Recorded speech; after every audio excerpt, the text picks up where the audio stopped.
last part we have studied about the education and the health, how they are the qualities of the population. Okay, so in this part we are going to study more about the education policy.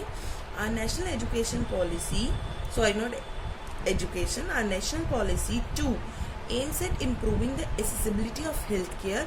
किस पे focus करती है वो, कि improve कर सके किस चीज़ को, हेल्थ केयर को, फैमिली वेलफेयर को and nutritional service with a special focus कहाँ पर, under privilege segment of population, जो अंडर प्रिविलेज होते हैं ना उन जगह. As a result life expectancy has been increased. इससे क्या हो गया, मैं आपको एक एग्जांपल देती हूँ लेडी का, ठीक है, और एक छोटी सी बेबी का देती हूँ. अब मैं आपको ये दो एग्जाम्पल क्यों दे रही हूँ और क्या चीज़ मैं इसमें एक्सप्लेन करना चाहती हूँ, कैसे मतलब कह रहे हैं जैसे हम हेल्थ पे फोकस करते हैं. तो suppose she is pregnant, okay, ये प्रेग्नेंट है, तो जो अगर आपने आजकल गवर्नमेंट हॉस्पिटल्स अगर आप एक बार भी आप वहाँ गए हो, विजिट करा हो, तो वहाँ पे ऐसे उनके पर्टिकुलर रूम बने हुए होते हैं जहाँ पर उन्हें प्रॉपर नॉलेज दी जाती है about what to eat, what not to eat, आपने क्या क्या एक्सरसाइज करनी है या आपने क्या नहीं करनी है. तो मतलब बहुत ख्याल रखा जाता है. ओके, मतलब they are suppose to take their numbers also. और अगर मतलब अभी I am talking about the pregnancy phase में से जितने भी इंजेक्शंस लगने हैं, जो भी वैक्सीनेशंस मिलनी है, तो उन्हें proper time to time call आता रहता है, right, as they are having the number of that particular lady और the any of the family member. So they note the delivery date also. जब डिलीवरी उनकी हो जाती है, अगर वो गवर्नमेंट हॉस्पिटल में होती है, तो ऑब्वियसली बात है कि village people usually they prefer to government hospitals only. So जब उनकी वहाँ डिलीवरी हो जाती है, तो व्हाट दे डू कि मतलब they keep the track of the baby also, कि वो बेबी जो डिलीवर हुआ है वहाँ पर उसका भी वो प्रॉपर रिकॉर्ड रखते हैं कि जब किस दिन वो हुआ, उसे कितने इंजेक्शंस मिले, कितने इंजेक्शंस नहीं मिले, किस किस टाइप के उन्हें इंजेक्शंस मिलने चाहिए. मतलब ईयर बाय ईयर उन्हें उनकी सारी रिपोर्ट रहती है. And what they use to do, वो उसको प्रॉपर मतलब आफ्टर प्रेगनेंसी जो डिलीवरी टाइम होता है कि 40 डेज तक एक लेडी का ख्याल रखना है अच्छे से, तो वो उस टाइम पे भी उनको सारी फैसिलिटीज, वो आंगनबाड़ी की जो लेडीज होती है वो सब बताती हैं कि आपको ये खाना ये खाना. उससे क्या हो रहा है कि जो लाइफ एक्सपेक्टेंसी रेट है, जो बेबीज होते थे जो पहले बहुत जल्दी मर जाते थे क्योंकि उन्हें प्रॉपर न्यूट्रिशंस नहीं मिल पाते थे, उन्हें प्रॉपर वैक्सीनेशन नहीं मिलती थी, वो चीज़ अब हमारी कम हो गई है. तो ये रेट हमारा जो मतलब लाइफ एक्सपेक्टेंसी वो बढ़ गई है, ठीक है. इसके आगे क्या लिखा हुआ है, infant mortality rate has come down. Infant mortality rate क्या होता है, ये मतलब ये तो खैर बड़ी है, बट अ स्मॉल बेबी जो बिल्कुल बॉर्न बेबी होता है ना, मतलब 1 साल तक का बेबी, बॉर्न टू 1 ईयर जो होता है 12 मंथ्स, 1 मंथ टू 12 मंथ्स, तो जो उनमें मरने की डेथ रेट जो है वो कम हो गया. इन्फेंट मोर्टेलिटी रेट वो नीचे आता है. Crude birth rates have drop. Crude birth rates वही होते हैं जो ये चीज़ होती है मरने वाली, ठीक है, वो कम हो गई है. नेक्स्ट क्या आता है,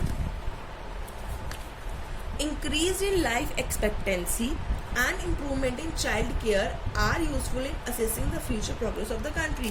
I am telling you these are the future. ये जो छोटे से हमारे बेबी हैं, ये क्या है, बेबी तो नहीं है, ये हमारे जो बच्चे हैं, they are the youth. ये हमारे यूथ है. तो जब इनका इन्फेंट मोर्टेलिटी रेट कम हो गया, इन्हें प्रॉपर वैक्सीनेशन मिलने लग गई, इन्हें प्रॉपर हेल्थ की फैसिलिटीज मिलने लग गई, तो ultimately they are the future of our country. तो वो अपने आप हमारा इम्प्रूव हो गया. Assessing the future progress of the country, ये जो हमारा फ्यूचर है इसकी हमारा प्रोग्रेस करने लग गया. Unemployment is said to be exist when people who are willing to work at the going wages cannot find jobs. The problem exists both in rural and urban areas of India. However, the nature of employment differ in rural and urban area. Now I am telling you the difference between the employment. एक ये है हमारे वही age group, I think आप सब लोगों को पता है, ये जो हमारे 15 साल से नीचे के बच्चे हैं, ये जो 59 से ऊपर के हैं, और हमारी ये work homemakers who are working in home, आपकी मदर, व्हाट इट. अब हम बात कर रहे हैं एक इन पर्सन की और एक बात कर रहे हैं हम इन पर्सन की. ये पर्सन क्या कहते हैं कि मैं किसी भी वेज रेट पे, आई am talking about this one, मैं किसी भी वेज रेट पे काम करने को तैयार हूँ, लेकिन मुझे जॉब ही नहीं मिल रही। मुझे जॉब मिल रही है लेकिन मैं प्रिवेलिंग वेज रेट पे काम करने को तैयार नहीं हूँ, मेरी मर्जी। तो ये डिफरेंस है अनएम्प्लॉयमेंट में, ठीक है। अब ये आती है, ये एक पीए पर्सन है। अब ये मदर भी है, ठीक है, ये घर का सारा काम करती है, ये ऑफिस में भी जाके काम कर रही है, लेकिन जो इन्हें सैलरी मिल रही है, जो इन्हें पैसे मिल रहे हैं, वो इन्हें उस काम के मिल रहे हैं जो ये ऑफिस में जाके कर रही है। जो ये घर में काम कर रही हैं उनके इन्हें पैसे नहीं मिल रहे, सो ये एम्प्लॉयड है। लेकिन अगर आप मदर को काउंट करोगे तो वो अनएम्प्लॉयड है, लेकिन अगर आप एक लेडी को काउंट कर रहे हो, the one who is working in an MNC, yes, वो एम्प्लॉयड है, ओके। अब मैं आपको अपना एग्जाम्पल देती हूँ। I am taking my example. मेरे एग्जाम्पल में क्या है कि I am a home maker also and I am a working women also, so I am getting salary for teaching you, not getting the salary for working in home, got it. So I think ये difference अब आपको clear हो गया। In rural area, there is seasonal and disguised unemployment. In urban area, there is a educated unemployment. Seasonal and disguised. अब हमें next पढ़ने वाले educated unemployment पढ़ेंगे क्या होती है। रूरल एरिया में 3 टाइप की होती हैं, seasonal, disguised and educated, okay. Now let me explain you the seasonal unemployment. अभी क्या हो रहा है, ये हमारे खेती का टाइम है, खेती का नहीं, सॉरी, वो जब वीट आपकी कटती है ना, उसका टाइम है ये हमारा, ठीक है। तो जब अब वीट कट रही है तो फील्ड में हमारे इतने सारे लोग हैं, ठीक है, हार्वेस्टिंग का टाइम है, तो हमारे ना फील्ड में इतने सारे लोग हैं जो काम कर रहे हैं, फाइन। सो अब हार्वेस्टिंग का जो टाइम है, basically the time of the harvesting, उस टाइम पे इतने सारे लोगों के पास जॉब है, everyone is getting the wages because they are working on the daily basis, ठीक है। सो सबको वेजेस भी मिल रही है और ये सारे काम भी कर रहे हैं, so they all are employed. Harvesting का टाइम कौन सा होता है हमारा, अप्रैल और मतलब अप्रैल और मार्च वाला जो होता है, मार्च अप्रैल वाला, वो हमारा हार्वेस्टिंग का टाइम होता है। बट व्हाट आफ्टर दैट, जब इनकी ये सारी हार्वेस्टिंग हो गई, जब ये सारी हार्वेस्टिंग यहाँ पर हो गई, खत्म हो गई, सो दे आर अनएम्प्लॉयड, अभी फिर से अनएम्प्लॉयड हो गए। क्यों? क्योंकि उस टाइम पीरियड के लिए इनके पास काम था, लेकिन अब हार्वेस्टिंग हमारी 12 महीने तो रहती नहीं है, तो ये सारे क्या हो गए, हमारे फिर से अनएम्प्लॉयड हो गए। Got it, okay. नेक्स्ट आता है हमारा, ये मैंने आपको सीजनल अनएम्प्लॉयमेंट समझा दिया, मैं डेफिनेशन बता देती हूँ आपको। Seasonal unemployment happens when people are not able to find job during some months of the year. I hope some months of the year से आप टाइम पीरियड समझ गए हो, ये वाली चीज होती है, fine. Not the disguised unemployment. अब डिस्गाइज्ड अनएम्प्लॉयमेंट क्या है, मैं फिर से ये वाला एग्जाम्पल ले रही हूँ। ये एक फील्ड है, ठीक है, यहाँ पे ये भी काम कर रहे हैं, यहाँ पे ये भी काम कर रहे हैं, और यहाँ पे ये भी काम कर रहे हैं, एंड इवन दी, मतलब ये दे ऑल आर वर्किंग है। तो 1 2 3 अगर हम ऐसे काउंट कर रहे हैं तो आपके पास कितना आ रहा है, 1 2 3 4, सॉरी हम अंकल को काउंट नहीं करेंगे, आगे 1 2 3 4 5 एंड 6, 6 लोग यहाँ पर काम कर रहे हैं, ठीक है। And the productivity what we are getting suppose is 100, ठीक है, 6 person are working here and the productivity is 100। So अब हम क्या करेंगे, अगर हमने एक को रिमूव कर दिया, यहाँ पे हमने एक को यहाँ से रिमूव कर दिया, there are 3 person, still the productivity is 100। हमने एक को और रिमूव कर दिया, 4 person left, still the productivity is 100। हमने एक को यहाँ से और रिमूव कर दिया, स्टिल द प्रोडक्टिविटी इज 100। लेकिन अगर हमने इसे भी इम्प्रूव कर दिया, हमारी प्रोडक्टिविटी कम हो गई। यानी कि इस फील्ड में अगर 3 लोग काम कर रहे हैं तो हमारी प्रोडक्टिविटी कितनी आ रही है, 100।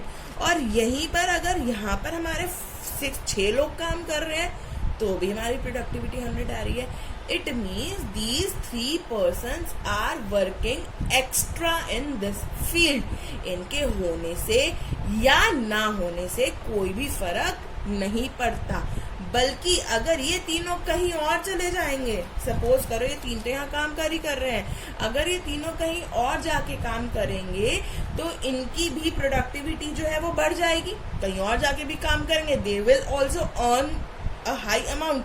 यहाँ रहेंगे तो वही अगर 100 पीस मिल रहा है तो वो 6 बंदों में डिवाइड हो रहे हैं, और अगर ये कहीं चल जाएंगे तो वो 100 पीस इन 3 बंदों में डिवाइड होंगे। सो इसको बोलते हैं हम disguised unemployment. It means the persons working actually in a particular place than the requirement. Happens among family members engaged in agriculture activity. The work requires the service of 5 people but engages 8 people. 3 people are extra. यहाँ पे कितने people हमारे extra थे? 3 people हमारे यहाँ पर extra थे. This is called disguised unemployment. इसको हम क्या बोलते हैं? Disguised unemployment. Got it? The next one is educated unemployment. Educated unemployment is seen in urban areas. Urban areas कौन? जैसे हमारी जो मेट्रो सिटीज होती हैं, जो मतलब गांव से थोड़ी सी ऊपर होती हैं, जैसे हमारी मोदी नगर हो गई. मोदी नगर इज नॉट मेट्रो सिटीज, लेकिन हाँ मेट्रो सिटीज हो गई, या बाकी सारे शहर आप जिन्हें बोल सकते हैं. Many youth with degrees, graduation, post graduations are not able to find jobs. Not a big deal. ये हमारे पर्सन है, राइट? ये बहुत पढ़े लिखे हैं, but he is not having any of the job. So this is known as educated unemployment. Like this in coronavirus, most of the person have lost their jobs. तो ये तो टाइम ही ऐसा चल रहा है, मुझे लगता है कि टाइम ही खराब है, ठीक है. सो हम इसे कंसिडर नहीं करें. But if the everything is normal, सब कुछ नॉर्मल है, सब कुछ ठीक चल रहा है, सो तब भी कुछ लोग ऐसे होते हैं, those who are educated and having lots of degrees and even the knowledge also, but they are not getting any of the job. Okay, so this is known as educated unemployment.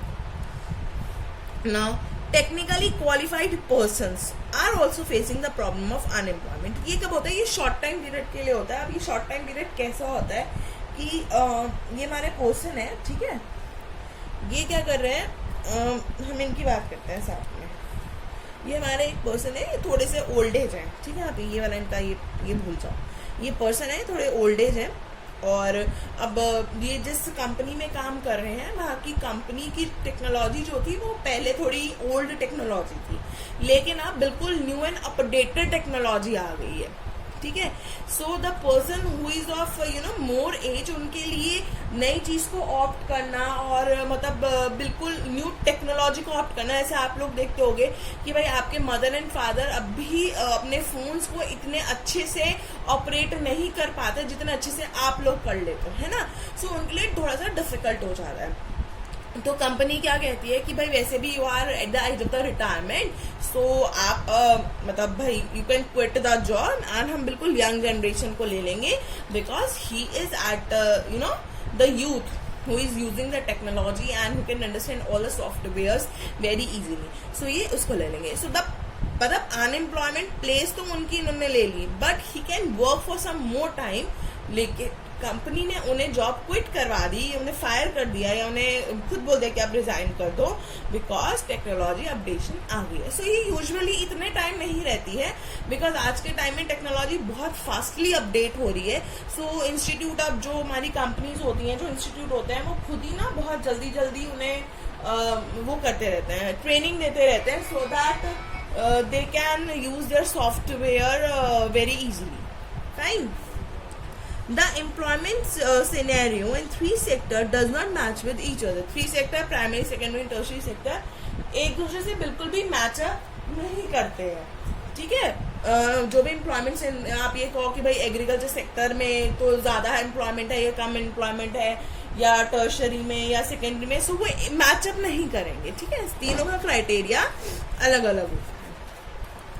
ना agriculture is the most labour absorbing sector of the economy, यानी कि primary sector. Primary sector में हमारी सबसे ज्यादा labour होती है, ये हम सबको पता है, because most of the revenue is coming from the agriculture sector. Some of the surplus labor in agriculture has moved to either the secondary or the tertiary sector. But nowadays, अगर हम साकार और विलास की स्टोरी पढ़ें तो साकार के parents जो थे वो फील्ड में थे, राइट. लेकिन साकार एजुकेटेड था, वो नहीं आया फील्ड में. वो उसने अपनी इमेजिनेशन जो हमारी थी कि उसने एक स्मॉल मैन्युफैक्चरिंग इंडस्ट्री सेटअप कर ली है, ठीक है. तो वो हमारा मैन्युफैक्चरिंग यानी कि सेकेंडरी सेक्टर में आ गया. जो उसके बच्चे आएंगे, जिसकी नेक्स्ट जनरेशन आएगी, तो मे बी पॉसिबल कि वो टर्शरी सेक्टर में जाए, वो बैंकिंग में जाए, वो कम्युनिकेशन में जाए, आगे किसी भी चीज़ में जा सकती है, ठीक है. In the secondary sector small scale manufacturing is the most labour absorbing, ये हमें पता ही, हम साकाल का एग्जाम्पल यहाँ पे ले चुके हैं. Sakal example if you remember, ये याद रहेगा जब आप बी से पढ़ोगे. And in the tertiary sector, various new services such as biotechnology, information technology, etc. they are appearing. ये अभी आ रही हैं. So most of the generation is moving towards these sector, towards these services, as there are the new sectors and the job opportunities are more as compared to the primary and the secondary sector. Okay, so this is all about your lesson number 2, people as resources. Dear students, again I am saying, go through all the notes, all the revision videos, and still if you have any doubt, do contact me. Okay, so till then, stay home, stay safe, and take care of yourself. Bye bye.